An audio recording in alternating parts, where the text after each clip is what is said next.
Recent టైంలో చూసుకుంటే 'దిల్ రాజు' గారి పైన కొన్ని సోషల్ మీడియాలో విమర్శలు రావడం చూస్తున్నాం. 'హనుమాన్‌కు' థియేటర్స్ ఇవ్వలేని విషయంలో గానివ్వండి, లేకుంటే ఆ సినిమా విషయంలో వెనక్కి తగ్గమని ఈయనే బెదిరించాడని చెప్పేసి చాలా వార్తలు రావడం చూసాం. సో వీటన్నిటికి కూడా చెక్ పెడుతూ 'దిల్ రాజు' గారు వీళ్ళందరికీ కూడా ఒక మాస్ వార్నింగ్ ఇచ్చేశారు. ఇక మీదట తన మీదకి ఇటువంటి వార్తలు వస్తే ఊరుకునేది లేదని కూడా చెప్పడం చూస్తున్నాం. మరి ఎందుకు ఆయన ఇటువంటి డెసిషన్ తీసుకున్నారు, మరి ఏం చేయబోతున్నారు? సో ఈ అంశాల మీద డిస్కస్ చేయడానికే ప్రజెంట్ మనతో పాటు సీనియర్ జర్నలిస్ట్ జయదేవ్ గారు ఉన్నారు. వారితో ఒకసారి డిస్కస్ చేద్దాం. నమస్కారం సార్. నమస్తే అండి. సో దిల్ రాజు గారి మీద ఇటువంటి వార్తలు రావడం కొత్త ఏమి కాదు. సో ఎప్పటి నుంచో కూడా ఆయన్ని విమర్శిస్తూనే వస్తున్నారు. సో ఫస్ట్ టైం మరి ఆయన ఇంత ఫైర్ అయిపోయారు. సో ఇంత వార్నింగ్ ఇవ్వడం చూస్తున్నాం. ఇక మీదట ఎవరు కూడా ఇటువంటి వార్తలు నా మీద రాసినా ఊరుకునేది లేదని చెప్పడం చూస్తున్నాం. సో ఏంటి సార్ మీ ఒపీనియన్ ఏంటి దీనిపైన? అంటే యాక్చువల్గా సంక్రాంతి బరిలో థియేటర్స్ విషయం ఎప్పుడు నానుతూ ఉంటుందండి. ఇప్పుడు ఒకప్పుడు దాసనారాయణరావు గారు ఎలాగైతే ఆ 4 కుటుంబాలు అన్నట్టుగా వ్యాఖ్యానించినప్పుడు ఖచ్చితంగా 4 అంటే ఏముంటాయి, చిరంజీవి, బాలకృష్ణ, నాగార్జున, వెంకటేష్, ఈ 4 కుటుంబాలనేమో ఈ 4 హీరోల గురించి ఏమో రకరకాల విమర్శలు వచ్చేవి. బట్ దాసనారాయణ గారు పట్టించుకునేవారు కాదు.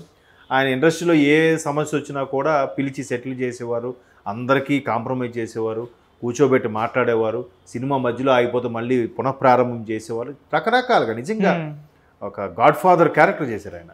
కోర్స్ ఇప్పుడు ఆ స్థాయి వ్యక్తి ఎవరు లేకపోవచ్చు ఇండస్ట్రీలో. మేబీ నెక్స్ట్ చిరంజీవి గారు ఏదైనా అంటున్నారు, కానీ చూద్దాం మరి ఆయన ఎంతవరకు టేక్ ఓవర్ చేసి. ఎందుకంటే ఆ స్థాయిలో ఉన్న వ్యక్తికి రాళ్ళు రువ్వే వాళ్ళు ఉంటారు, ప్రశ్నలు మెచ్చుకునే వాళ్ళు ఉంటారు. చిరంజీవి గారు ఎందుకంటే కొద్దిగా ఇబ్బంది పడతారు, ఎందుకులే ఎవరి దగ్గర బ్యాడ్ అవ్వకుండా ఉండాలనుకునే మనస్తత్వం కాబట్టి.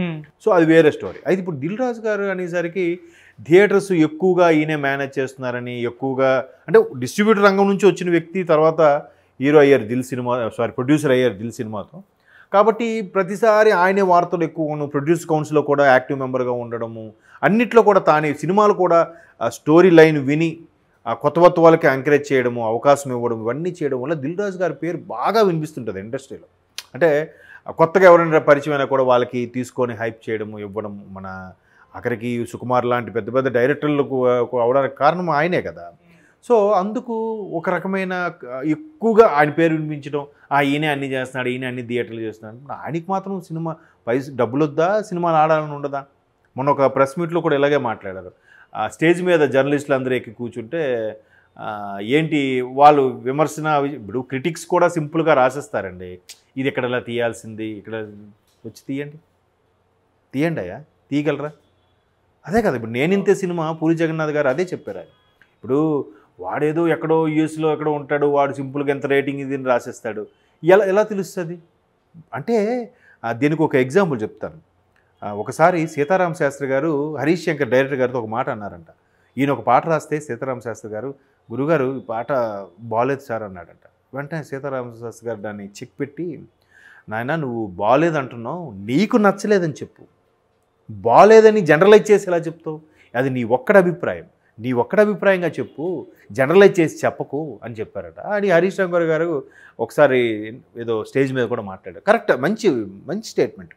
అలాగే క్రిటిక్స్ ఎవరైతే ఉన్నారో వాళ్ళకి నాకు నచ్చలేదని చెప్పాలి, లేదా వాళ్ళు ఎక్కడైనా అమౌంట్ తీసుకొని మళ్ళీ రాస్తున్నారా, లేకపోతే అమౌంట్ ఇవ్వనందుకు అలా రాస్తున్నారా అనే విషయం పక్కన పెడితే, నా వరకైతే నచ్చలేదని చెప్పకుండా, లేదు ఈ సో అండ్ సో సైట్ ఇదైతే ఇంత రేటింగు, ఎట్లా నేనైతే సినిమా బాగుంటుంది, ఎందుకు ఆడడం ఆడకపోవడం కమర్షియల్ పక్కన పెట్టండి, ముందే మీరు సినిమాని చంపేస్తున్నారుగా, అది కరెక్ట్ కాదు కదా.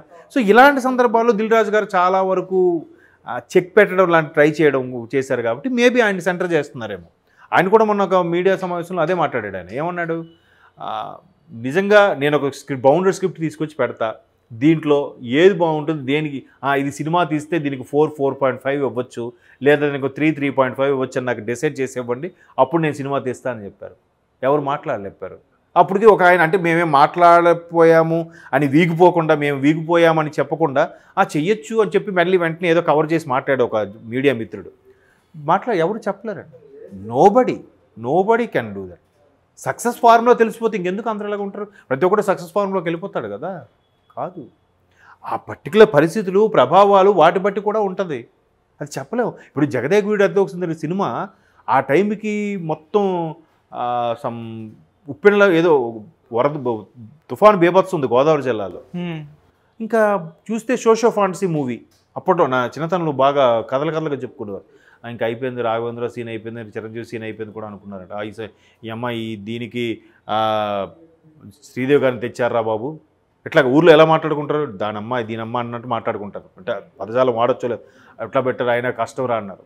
ఒక్క వారం రోజులు అయ్యేసరికి ఇండస్ట్రీ రికార్డ్ అయిపోయింది. చెప్పలేదు, అది పర్టికులర్ సిచ్యువేషన్స్ బట్టి కూడా, బయట ఉండే పరిస్థితులు బట్టి కూడా సినిమా ప్రభావం ఉంటుంది. ఎంతవరకు ఆడుతుంది, ఆడకపోతుంది అనేది కూడా. కొన్ని సందర్భాలు మీరు అబ్జర్వ్ చేస్తే, ఇప్పుడు పటాసు టెంపర్ ఉంది ఎన్టీఆర్ది, టెంపరు, అలాగే కళ్యాణ్ రామ్ గారిది పటాసు. రెండు స్టోరీ లైన్లు ఒకటే. ఒక అమ్మాయి కోసమే ఇద్దరు పాటుపడతారు, ఇద్దరు పోలీస్ ఆఫీసర్లే, ఇద్దరు బ్యాడ్ పోలీస్ ఆఫీసర్లే స్టార్టింగ్లో, తర్వాత పరివర్తన చెందుతారు, మారు చేస్తారు కదా. బట్ రెండు సూపర్ హిట్లు ఎలాగయ్యాయి? ఒకే సీజన్లో వచ్చినా కూడా జస్ట్ ఒక నెల రోజుల గ్యాప్లో ఎప్పుడో రిలీజ్ అయ్యాయి. అది ఎవరు చెప్పగలరు? చెప్పలేము అది కదా. కాబట్టి దాన్ని ఎలా చూసుకోవాలంటే, దాన్ని ఏమంటారు, పర్టికులర్ సిచ్యువేషన్ బట్టి ఉంటుంది. అలాగా దిల్ రాజు గారు ప్రతిసారి ఖండించేసరికి ఇప్పుడు హనుమాన్ సినిమాకు కూడా ఆయనకి థియేటర్స్ ఇవ్వాలని ఉండదా? బట్ మిగతావి కూడా 3 పెద్ద హీరోలు, Mahesh Babu super star, victory Venkatesh, అలాగే నాగార్జున గారు, కింగ్ నాగార్జున గారు, వీళ్ళందరికీ ఇప్పుడు వాళ్ళు కూడా వీళ్ళని అడుగుతారు కదా, ప్రెజర్ పెడతారు కదా. ఎంతకన్నా మేనేజ్ చేయగలడు ఆయనైనా చెప్పండి? ఉన్న థియేటర్సే 5,000 థియేటర్స్ అనుకుందాం మొత్తం ఏపీ తెలంగాణ కలిపి. 4 సినిమాలు, ఒక్కొక్క దానికి అడ్జస్ట్ చేసుకు ఇవ్వాలి. ఒక్కొక్కటి క్రేజ్ బట్టి ఉంటుంది, ఒక్కొక్కటి సినిమా బట్టి ఉంటుంది. సినిమా రిలీజ్ అయిన తర్వాత హిట్ అఫట్ అని తెలుస్తుంది, ముందు డిసైడ్ చేయలేరుగా. అవును. మరోవైపు విహెచ్పి వాళ్ళు ప్రెషర్ కూడా ఉందంట. హనుమాను రాముడికి ముందు, అయోధ్య ముందు రిలీజ్ అవుతుంది, అయోధ్య ఓపెనింగ్ ముందు ఖచ్చితంగా దీనికి ఎక్కువ థియేటర్లు ఇవ్వాలని విహెచ్పి వాళ్ళు కూడా ప్రెజర్ చేస్తున్నారు. ఆయన ఎంత పడిపోతాడా? ఎంతకన్నా ఇస్తాడు ఆయన మాత్రం? ఒక్క మనిషే కదా. ఆయన కనుసన్నల్లో ఉండేవి ఒక 5,000లో ఒక 1,000 500 ఉన్నాయి అనుకుంది, ఇప్పుడు 200 ఉన్నాయి. మిగతావన్నీ ఎవరికాళ్ళు ఇండివిజువల్గా ఉన్నారు కదా. ఇప్పుడు పర్టికులర్గా మా ఊరు ఉంది, ఇప్పుడు ఊరి పేరు అది అనవసరం, ఆయనకు థియేటర్ ఉంది మా ఊరు. ఆయన మహేష్ బాబు ఫ్యాన్ అబ్బా, ఆయనకి ఇంకేది మహేష్ బాబు సినిమా కావాలంటాడు. ఆయన ఉద్రాబాబు పక్క ఊర్లోనే ఇచ్చే మహేష్ బాబుది, దీన్ని హనుమాన్ తీసుకోరన్నా కూడా నాకు మహేష్ బాబుదే కావాలంటాడు ఓనరు, థియేటర్ ఓనరు. అప్పుడు ఏం చేస్తాడు ఈ దిల్ రాజు గారు? ఏం చేయగలరు? ఇట్లాంటి క్రిటికల్ పొజిషన్లు కూడా ఉంటాయి కదా. లేదు ఒక నైజాం ఉంది, సీడెడ్ ఉంది, లేదంటే ఉత్తరాంధ్ర ఉంది, నెల్లూరు ఉంది. వాళ్ళు ఏమంటారు నెల్లూరు వాళ్ళు? లేదు బాబు, అయితే మాకు నాగార్జున కానీ మహేష్ బాబు కానీ ఇవ్వండి అంటారు. కొత్త కుర్రోడు కదా, ఎలా ఉంటుందో చెప్పలేము, మాకు ఎందుకు, మాకు 100% హిట్ అయ్యేదే ఇవ్వండి అంటారు. ట్రైలర్ చూస్తే సూపర్గా ఉంది హనుమాన్, కానీ అల్టిమేట్గా సినిమా అనేది వ్యాపారం కదా, ఎట్లాగైనా ఇవ్వగలరు. అందుకు ఈయన ఏదో మ్యాక్సిమం అడ్జస్ట్ చేసి, కాంప్రమైజ్ చేసి ఎన్ని చేస్తుంటే, ఈయన అన్ని నిలబడి చేసిన వల్ల ఈయన మీద ఎక్కువ ట్రోల్స్ అవుతున్నాయి. ఆయన ఫీల్ అయి ఉంటాడు, అందుకు వద్దని చెప్పి ఉండొచ్చు కదా. ఎంతగా ఇప్పుడు వాళ్ళ ఫ్యామిలీ లేడీస్ వాళ్ళు కూడా చూస్తారు, చూసేసరికి బాధ అనిపిస్తుంది కదా. సింపుల్గా ట్రోల్ చేసేస్తారు చాలామంది, కరెక్ట్ కాదు అది. ట్రోలింగ్ అనేది ఒక సరదాగా నవ్వుకునేలా ఉండాలి, మెమేస్ పెట్టుకున్నట్టుగా ఉండాలి తప్ప దాన్ని డెడ్ అయిన వెళ్ళిపోయి ఈడు కొన్నిసార్లు తంబనైలు చూస్తే భయంకరంగా ఉంటాయి. వాడి డాష్ పట్టుకున్నాడు, వీడు అది పట్టుకోబడలే, వీడు కాంప్రమైజ్కి వచ్చాడు, కాళ్ళ మీద పడ్డట్టు అయ్యింది, ఏంటి బావి అదే. తంబనైల్స్ పెట్టచ్చు కొంతవరకే, ఇప్పుడు దాని మీద డిపెండ్ అయ్యి బతుకుతున్నారు కదా యూట్యూబర్స్, స్టార్స్, వీళ్ళందరూ సోకాల్డ్. మరి దాన్నే చచ్చిపోయేలాగా మీరు తంబనైల్స్ పెడితే రేపొద్దు మీకు బుక్తి ఏంటి కదా. అవును. సో అందుకు ఆయన మేబీ అలా రియాక్ట్ అయ్యి ఉండొచ్చు, పరిస్థితి ప్రభావం ఏదైనా.